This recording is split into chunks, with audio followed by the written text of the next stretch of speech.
Morning, good afternoon, just good afternoon. Still morning, I think, for me and Dan come back from Florida, so we're just waiting for everyone to come in. Got a few people registered, so it might take a while for us to all come in, but welcome to Qlik Connect 2025. We are recording the session, so if you miss anything, then go on to YouTube.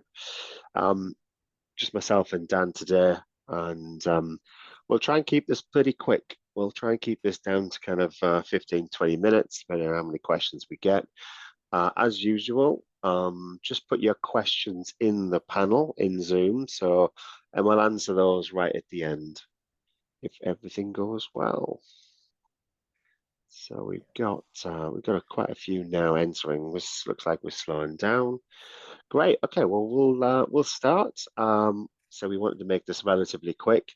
So we only came back, didn't we, Dan? When was it? Friday afternoon. Well, Friday morning you landed, didn't you, into Heathrow and me into Manchester. But so today you've got myself, technical director of Catalyst, and Dan. Do you want to introduce yourself?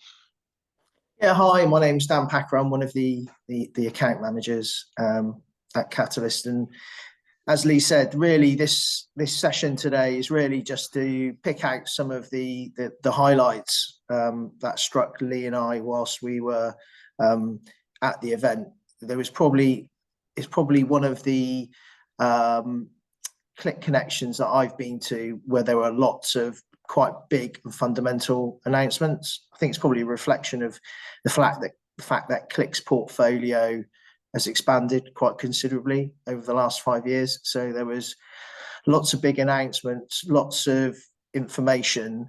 I guess the goal for this session really is just to give the people out there listening to this a bit of a summary of what the highlights were. And I think if people are interested to know more or get into more technical detail, then rather than trying to delve into this on the call, would be to request a meeting with your Catalyst account manager or come through to Lee or myself, and we can set some follow-up sessions, because there was a lot of announcements, this year. So just in case there's anybody on the call who doesn't know Catalyst, that's our strap line. We like to challenge your organizations to lock those insights and performance by essentially bringing your data and yourselves together. Just background information, you guys have done these webinars before. You know, we always cover this as 3 divisions, 60-odd staff, 65-odd staff, etc. And we do 3 things over Catalyst BI. We do data management, data analytics, and data science. But let's just get into the event itself. So what we covered, there was over 2,500 to 3,000 people there at the event. We just thought we'd splash some of our favourite pictures. You've probably seen these on LinkedIn as well. And our very own Dan. Dan, you became one partner in the UK, did you, on that bike? We did, yeah. That was good. Yeah. That was good. It was quite interesting. Almost died, but yeah, it was good to see. It was a lot of fun. And we also had the Fusion guys as well. So Catalyst Cloud, one of our sister companies, they had a stand there. So they had 4 guys there manning that portal technology. Managed to even get a drink with Mike Pun himself on the right there, and you can see that quite cheesy photo in front of the Qlik logo. But I think the main element is to see that conference window, this image here, to show you kind of the size and scale of this of the event itself. 100+ sessions where we sat there and listened, contributed, and asked questions. So some of those, obviously, I'll be able to answer today. So again, if you've got any questions and answers, do put them in the chat, and we'll do our best to answer them today. But Dan, what was your kind of main takeaways of the session coming from, what you seen from a commercial standpoint? You're just being kind now, Lee, aren't you? Just trying to say in a kind way, I'm not technical. So I appreciate you dancing around that one. I mean, this was my second sort of Qlik global event. I went to one 2 years ago, and yeah, I think it just definitely got better. I think my sort of highlights were that it was just great to connect with some customers and some people that I'd worked with in the past, and it was great to sort of catch up in person at an event like that. Completely unexpected, I bumped into Matt Wild, who I met about 6 years ago, and I helped him start his journey when he was at Greencore. He's now global lead of data at Encora, one of, or if not the largest aviation supply chains in the world, big US company, and he's doing some amazing things. And yeah, to go from, I remember, showing him the green, white and grey when he was at Greencore, and he was blown away by that sort of reverse SQL built into Qlik. So hearing what he's doing, he was actually presenting at that Qlik global event. So it was great to catch up with Matt. Bumped into Gwen Stamp, who I'd worked with, who was head of Qlik at BMW globally. She's now director of data, Raymond James, one of the largest financial services providers in the US, and she's doing some amazing work there. She's also one of the founders for Women Who Qlik, and those guys, they ran a brilliant session to a full house. In fact, it was more than a full house. There was people standing in the aisles, wasn't it? Yeah. At the end, which was just inspirational. I think, if you're a woman, or certainly for me, a father with a daughter, some of the stuff that they were doing to help and coach women in the industry, or women who Qlik, and not just sort of technical guidance, but actually how they're helping them with their careers and things like that, was just really awesome. So if you're interested, yeah, Google Women Who Qlik. There's a massive community out there, and I think that was really good to see. The other sort of key area for me was the announcement of Qlik's not only just sponsorship but partnership with the Olympic gold medalist pro racing team of Tom Pidcock. So Qlik are now one of the main sponsors for Q36.5. So it was really great just to see how Qlik is being used to help that pro race team improve their performance. I think it's also a big step away from where Qlik have been in the past. I mean, certainly as a partner, Qlik has sometimes suffered for not being sort of front of center in terms of advertising. So the fact that now Qlik have invested in that above the line advertising, which is strengthening the brand and the name, I think is really good. And certainly that created a real buzz on the show floor. They had all the teams bikes there. They had a Zwift sprint set up, and then they were taking all of that live IoT data from everyone who was racing on the Zwift bikes and putting that into league tables, and being able to analyze that by region, by sex, by all of the different ways in which you could look at the power data. So I think that was awesome to show how Qlik can be used in different different settings. Like you quite rightly put out, I did compete in it and I nearly died, but I am pleased to announce that Catalyst not only is the #1 partner in the UK for Qlik, we were also #1 on the Qlik's Zwift sprint. So I managed to bag #1 position. So that was really good, and there was loads of energy on the show floor. And I think the other main takeaway for me was just customer stories. It's great to go to these events. And on the main stage on the second day, Royal Mail were there talking about their journey with Qlik and how they're using Qlik to drive innovation and efficiencies, and what quite frankly is a pretty tough market for them at the moment. So it was good to hear Royal Mail talk. Volkswagen Financial Services were there as well. They actually won an award for the AI innovation. So that was good to see how they are leveraging those AI capabilities that are now in Qlik. Lenovo were there. They won the Data Quality and Trust Award with, a really cool use case. And BT Group, great to see another, big British brands were there. They won the Analytics Leadership Award. So, the key takeaway for me is there's some really big brands doing some amazing things with Qlik, and it sort of really just reinvigorated me that actually, with the right sort of know-how, inspiration and innovation, Qlik is absolutely up there, in delivering complex, data solutions. So an amazing event with some great customers and great content from my perspective. With the technology announcements, which we will get into in a second now, but I think it just reinforces with those customer stories and the new tech and where they're going. It just reinforces that Qlik is still very much leading in this space. And I am going to answer this question live, Matt, so thank you for asking it. Did I wear those shoes? Ever worn those shoes outside in public? No is the short answer. Because I want to save them for best, so carpet only environments, I think. But there was only around about 40 or 50 people had those shoes on in the events, and it was almost like a nod when you had those shoes. It was a bit strange, but they weren't very comfortable. But that's between me and whoever's on this webinar. So,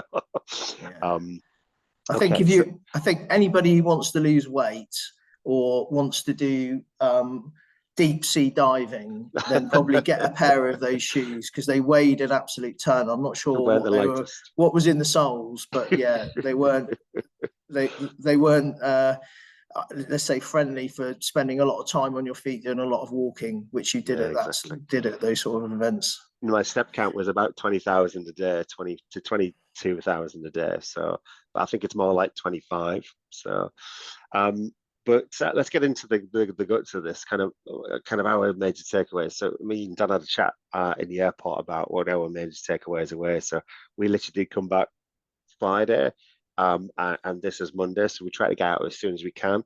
And I've tried to break this up into 3 different areas: analytics, science, data integration, but they do mismatch. But we'll go through that in a second. I think before you get into that, Lee, it was it was probably worth sharing. It's quite an interesting observation. So I guess traditionally, you talk about, you have your data integration, your analytics, and then once you're there, then you sort of move into data science. And I guess as we were trying to bucket up some of the announcements into sort of the different pillars, one of the observations that we both made was actually there is a lot of overlap now between where the AI is sitting across both the analytics space, the science space, and the integration space.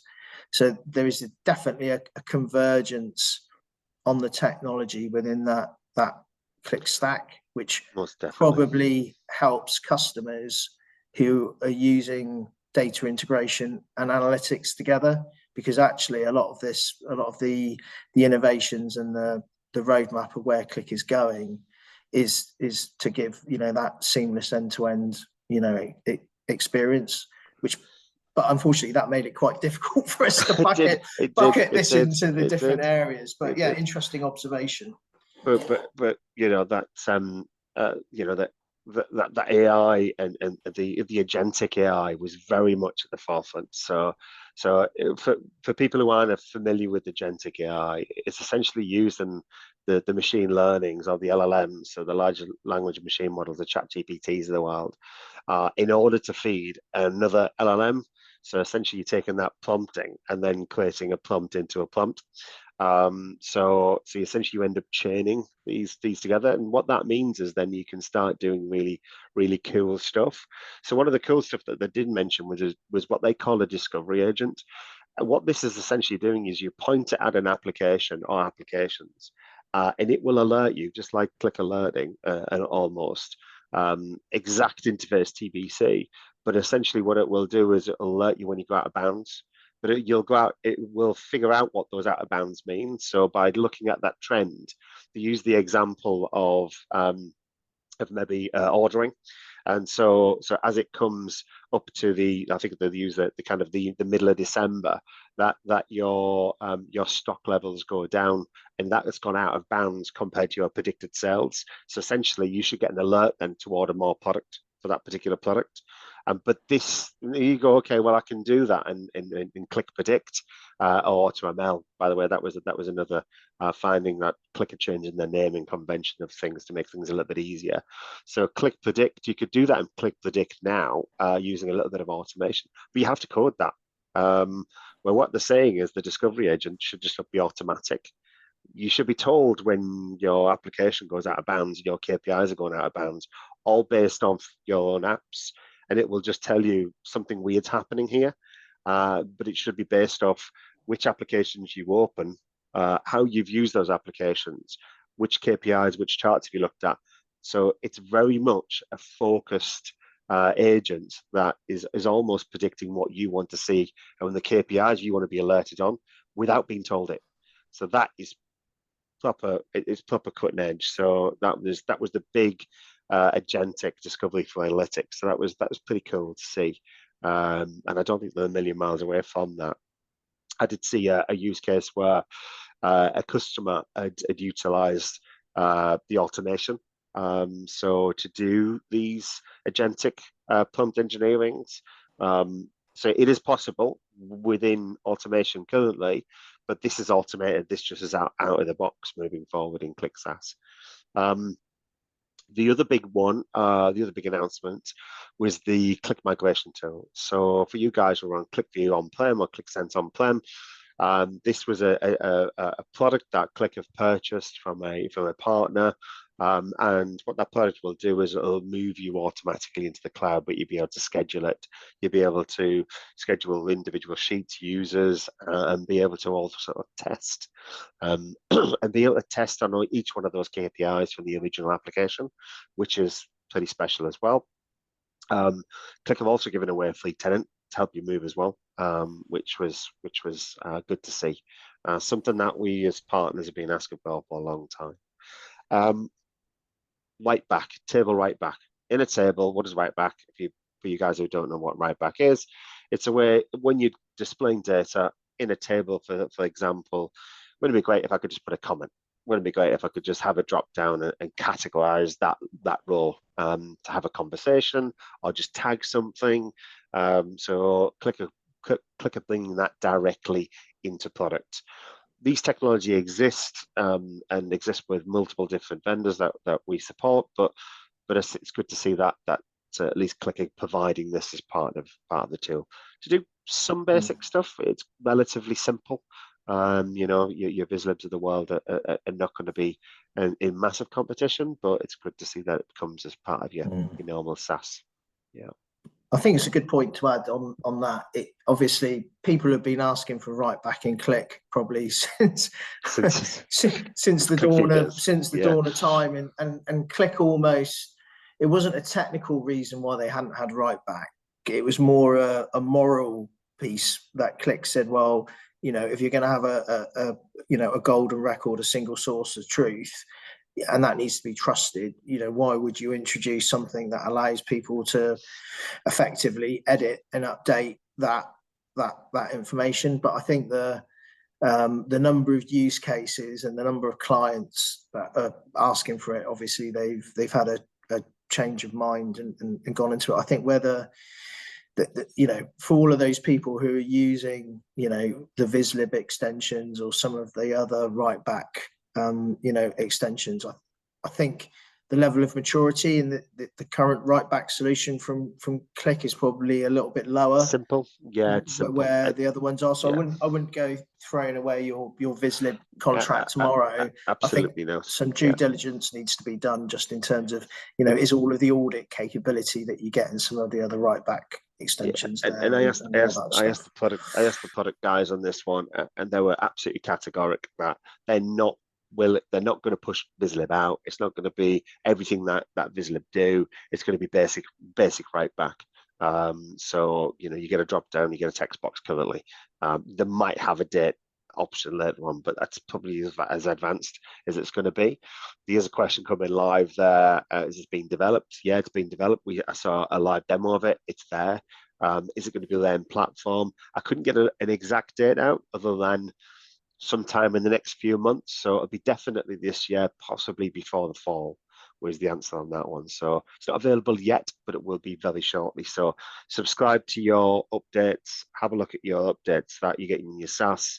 But again, when it comes, we'll alert you on either another webinar or direct if that's of interest. So if that's interest to you, let your account manager know, let me know, and we'll let you maybe we can even do a session on that directly. When you said fall, Lee, did you mean autumn? Awesome. Do we need Sorry, to I was knock? going We need American to then. knock Got the American. Americanisms out of you. Americanisms. You've been there a week. That's it. And you think you're a Yank. Sorry. You're gonna have to pull my pants off, trousers down, whatever. I don't know. Let's just leave it there. I don't know where you're going with that. Right. Let's go on to the next Go to the point. next one. Yeah. Right. So table recipes. This is an advancement that's coming. It's an advancement of the data manager. So not only will you be able to manage your new columns and calculated columns, etc., a little bit easier using a different interface, but you can do pipelining. So you'll be able to do filtering of data coming in and cleansing of data coming in. So is that data quality? Kind of very low level data quality. Is it as advanced as full data quality sat in Talend? Absolutely not. But it's good to see that you essentially you can see the automation almost of your ingesting of your data, where you're maybe using Talend a data pipeline or Talend pipeline to bring data in. They're pushing that back into that data manager process. Couldn't really get any gutsy examples of that other than filtering data and looking for key values in rows and particular columns. So, but it'd be good to see that in action. But that was for me was something that I've been waiting for. Speaking of being waiting for, having shared dimensions and measures across apps, I think we've been asking this for the community from a few days. I've got multiple apps, and soon as you've got a master dimension and measure, I want to be able to share that master dimension and measure. What is my true revenue measure? What is my EBITDA calculation? What do we mean by an individual contact name, for example? I want those locked and loaded and shared across applications. That's coming. I haven't got a good timeline other than before the end of the year. But yeah, can't wait for that to come, because that's something that we've been asking for a long time. And I guess that one, Lee's quite interesting, isn't it? Because it's not only going to speed up the work for developers, but actually when you talk about self-service and actually having those sort of safety barriers out there, so you can allow a much wider community actually self-serve and create their own dashboards, but with those safety barriers along the side to make sure that actually they don't use rogue dimensions. I think that's going to be quite an important step for Qlik. Absolutely, and it just means that all the clickies on the call, we know what the problem is with that. Is that you create a master dimension or measure, and then you have to reinvent it again. So what you do is you copy the app to reinvent it again, or you have to cut and paste, and it gets a bit painful. So seeing that together as a product, and we think that we're going to see those in a data product is going to be really advantageous and time saving, I think. For you guys, if you're using the data integration and the quality of data integration, you'd be familiar with a trust score, but they're going to push this back into analytics as a standard offering. So in essence, what a data quality trust score is it uses the talent acquisition of there's basically 4 different measures that they measure a data quality point. So when you pick that role, when you pick a particular QBD, etc., it will have already your trust score attributed to it. So how accurate is it? How often is it trusted? So i.e. how many uses is it across the organization, and a couple of other elements as well. And they're going to bring in some AI trust scores in there as well of to extend it. But in essence, you'll have a scoring mechanism of how how valid that QVD would potentially be. So that's quite cool. That's quite interesting. Again, exactly what that looks like and feels like. I'd love to wait and play with that one. So that would be interesting to see. There are a few other analytics changes. So lots of small tweaks with the front end and UI, etc. That were there was just too many to mention, and the roadmap items, so they might not come, so I didn't want to mention those, but there's a lot coming in analytics just to make it look nicer, work a little bit better, etc. And I think the big one on that was Pixel Perfect moving, so you can we can reinvent ClickView into ClickCenter, but again, it's TBC on that one, so I didn't want to put it on there. So we'll move into science. Big one on this one, which sits exactly with the movement of Qlik Answers, is taking that structured and unstructured data to move into the same assistant. Now, what does that mean? Anyone who's seen or used Qlik Answers knows that it's ChatGPT, Gen AI, where you get a lot of PDFs, unstructured data. You put them into a bot, and then you can ask the assistant some questions on that. So, if it's HR policy, what's my maternity allowance, all that kind of good stuff. But this is bringing the structured data. So think about what you're doing in Insight Advisor, which can only look at structured data. And you ask it a question. So what's my total revenue? What's my EBITDA? What's my sales count for this month? Can you break it down by whatever? Again, if you've used Insight Advisor, you understand the goodness of that. What essentially Qlik Answers will be a replacement for Insight Advisor, but a massive move forward. So you will be using LLMs. It's already using, in essence, a version of a cut down version of an LLM, but essentially we'll use a fully fledged LLM in that Qlik Answers assistant. So you'll be able to, in one assistant, ask questions on your structured data, but also ask questions on your unstructured data and your PDFs. The next question that I ask, because I'm sure you're thinking it, is what about when they're related? So if I ask it what is my top revenue grossing product, and can I see the documents for that? The answer is not yet, but they're working on that. But in essence, they're just having one bot, and it's a massive step forward for the Insight Advisor. But just having that one bot embedded directly into an application that I can ask a question for really enhances the offering for the end users. It's really good. I mean, I spent some time talking to one of the Qlik techies on this one, and they sort of said, think of Insight Advisor as almost like the first sort of generation of it. It was good, and it gave really good insights, but you had to make sure that your questions contained the right measures and dimensions. So if you were asking what was the top performing revenue, but actually in your visualizations it was called turnover, it wouldn't find it unless you tagged it. But obviously having a proper LLM sitting behind it, obviously some of those sort of nuances that were a little bit frustrating with the Insight Advisor are certainly gone away. So it'd be interesting to see how that you had to forward. click that glossary of terms, etc., of understanding that revenue meant rev, because you called it rev as a measure. Yeah, some of that goes away. Exactly what, but yeah, they've said obviously they're going to use the power of the LLM to point it directly at the app without having to augment that application with your glossary. So that should have a massive improvement. Again, since we've seen Qlik Predict or AutoML, the first question we've all of us have asked is, can we have true multivariate time series added to that? It's coming, and it's coming very shortly. So again, before the autumn period, the fall period, as they keep telling me. So that, keep our eye out for that one as well. So, but that is fully fledged time series. I guess from a branding thing, it's probably worth just pointing out for any of those who missed it, Qlik are no longer using the term Qlik AutoML. AutoML is now called Qlik Predict. So just in case people are saying, what's this Qlik Predict? What is Qlik Predict? How is that different to AutoML? Is it new?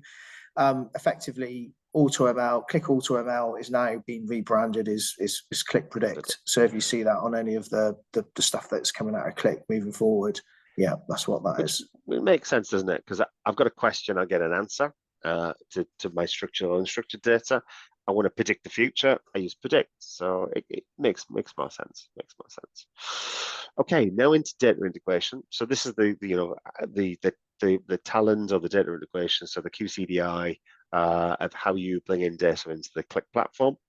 They're going to use, again, it's agentic AI again, but they're calling this the data agent. Now, this was really cool.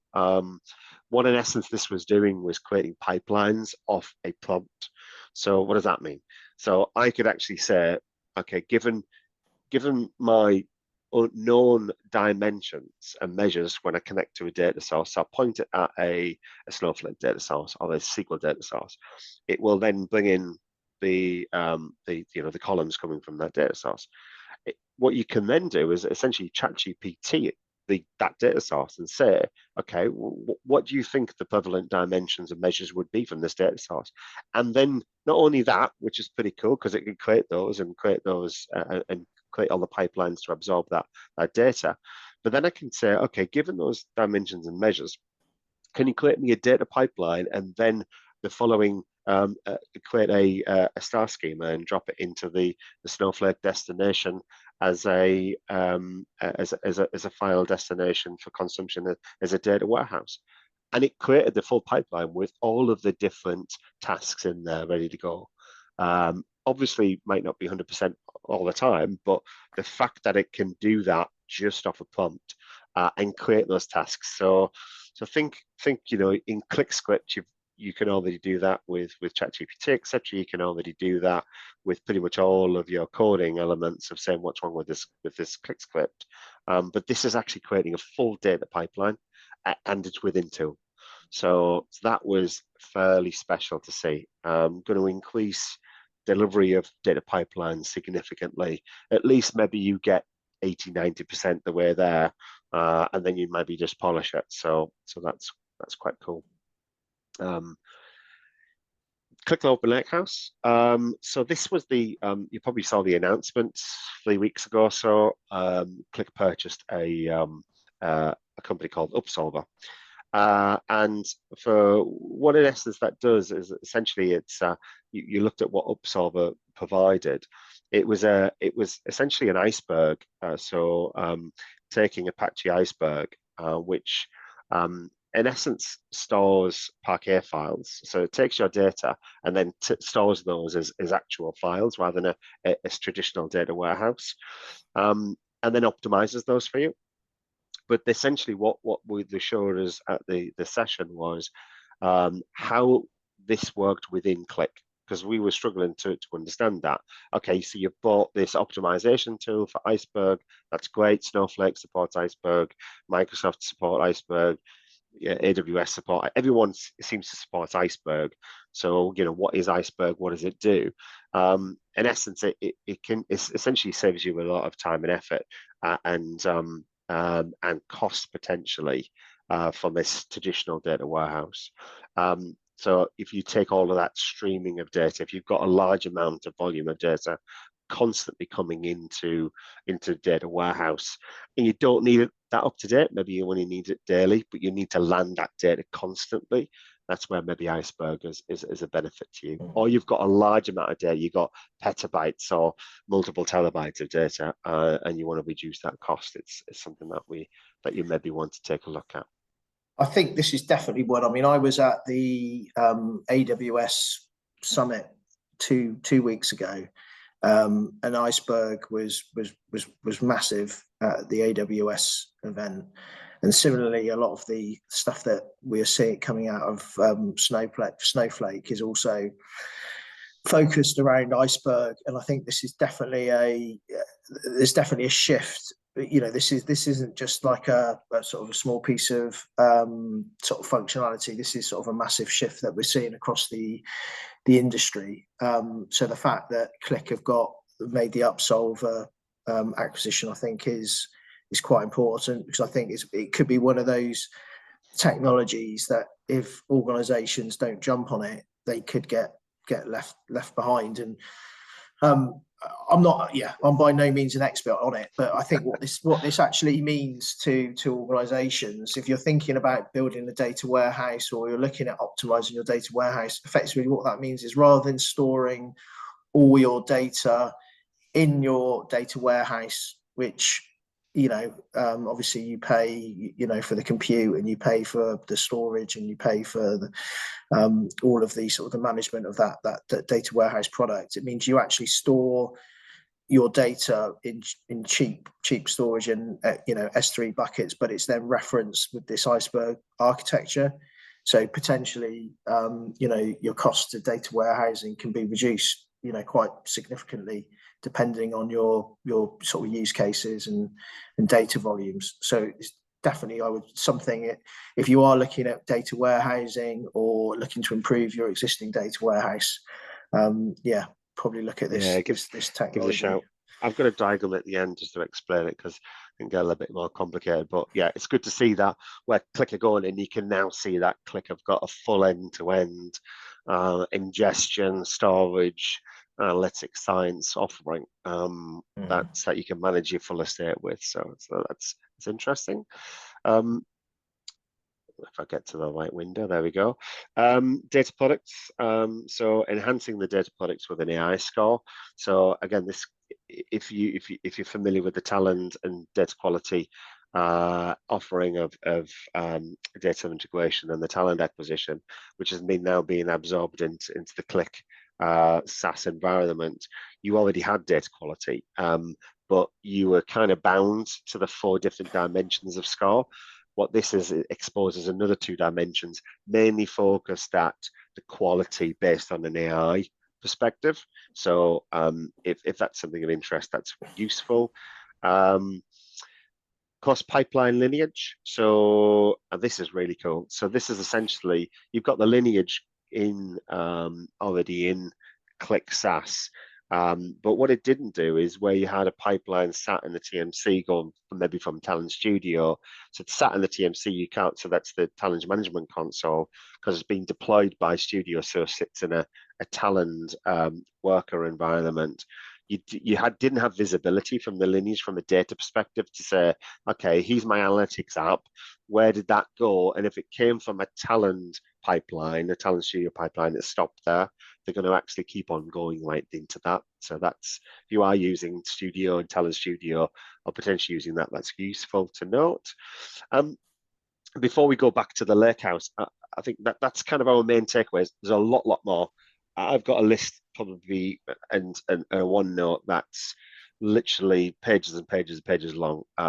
So if there's, if you do want to look at that, I'd encourage you to have a look at the Qlik website, which allows you to look at the day 2 or the opening commentary by Mike Capone and co. There's a great demo on there that shows pretty much some of this, the agentic stuff, the migration tool, Qlik Predict and Answers. And that gives you a demo of this. I wish I could show you today, but we don't have those bit more videos to show you. But yeah, have a look at that. Anything else that spikes your interest? Are you seeing anything that we've posted over the last 3 days, last week? Because we were just posting as we were seeing in LinkedIn, as we were seeing good stuff, then give us a shout. But I thought I'd pop that in because the lake house was the big one, and it's a bit of the rest of the stuff are a nice improvement of an existing concept, where essentially this, the open lake house sits, is this diagram, I think, really summed up and really helped me understand the difference between a lake house and a data warehouse in the traditional sense. So where you've got the multiple different data sources constantly being streamed, it's got high throughput because that's essentially what Iceberg is created for. You've got out of the box data warehouse mirroring, which was impressive to see. That's again part of the Qlik offering, so you can actually mirror data sets even though they may be stored on different buckets and different locations. So they natively support Amazon S3 today, but they're going to support Azure the next. So imagine that you've got files sat in your Amazon S3 and you've got files sat in your Azure. You'll be able to mirror those data sets without actually doing a dual copy, but you essentially treat them as was one data set, as one data set in the Iceberg Lakehouse. But it will also optimize those, and it's all about reducing that cost by using the adaptive Iceberg optimizer, which removes some of the costs, some of the ingestion costs or storage costs. But if you want to know a little bit more about Iceberg and potentially how Iceberg can help you as an organization to reduce costs, if you have got a large data warehouse cost, then give us a shout and we can work through that. Or if you've got a large amount of data that has been ingested, again, we can work through this. Or maybe you're just curious and want to know what Iceberg is and how Open Lakehouse can help, or how the rest of these items can help. Just please reach out, and we'll do our best to help. We've got one more question that's come in, Lee. Somebody's asked, where can I get access to some of this content online? So yes. I think, well, interestingly, some of the sessions that Lee was in, where because he was an ambassador and given sort of future sort of access to some of this stuff, and were told, you know, on risk of death to share some of this information. Yeah, we've just checked this morning. We just checked this morning, and actually, some of that content that was embargoed is actually already on the Qlik website. So I think Qlik have been pretty good getting some of that stuff up. If you didn't attend the Qlik event, I'm not sure if you can watch any of the. You may get access to some of the content, but I think some of the content still sits effectively behind a paywall for those people who did pay to attend the event. Whether that changes over the next couple of days, I'm not sure. What Qlik normally do as well is it used to be called the Qlik World Tour. It's now called the AI Reality Tour. So that's coming to London on the 8th of July. Typically what Qlik will do is a lot of the topics and a lot of the presentations, Qlik will effectively, I'm trying to think of another word other than reutilize some of that content, and do those at sort of local in-country events. So that's coming up on the 8th of July. And similarly, you know, if you don't want to read up on any of this, or you just want to ask a question and say, I've had a look at it, can I have a bit of guidance, and reach out to Lee or myself, or your Catalyst account manager. Obviously, what we're going to be doing is disseminating this information back to the Catalyst team and the consultants, you know, to get them ready to be able to start delivering some of this new functionality that's been announced. Yeah, fantastic. Do we have any other questions? Please put them into the Q&A and we can answer those. But if not today, then if you want a session, as Dan said, directly, then just reach out, and we can maybe share a little bit more with you, and timelines, etc. of what these expected deliveries are. This recording, just got another question: when will this recording be uploaded? It should be by the end of the day. We'll put this onto YouTube. So you're joking, aren't you? I thought this was just a one and done, Lee. I thought no, this is forever on YouTube. Forever. Like all of our webinars are, they're on our YouTube channel. I might have changed some of my answers. So we're already always on the internet there. So great. Okay, well, we thought we'd get this in and done in about 20-30 minutes, but 45 minutes is, but I think that shows the content, and you know, the last 3 days of learnings and being absorbed into the Qlik ecosystem, like myself and Dan and the team have done. So some really good stuff out there. But we'll no more questions now. So what we'll do is we'll let you go, and thank you for your time. Yeah, thanks everyone. Cheers now. Bye bye. Cheers. Bye.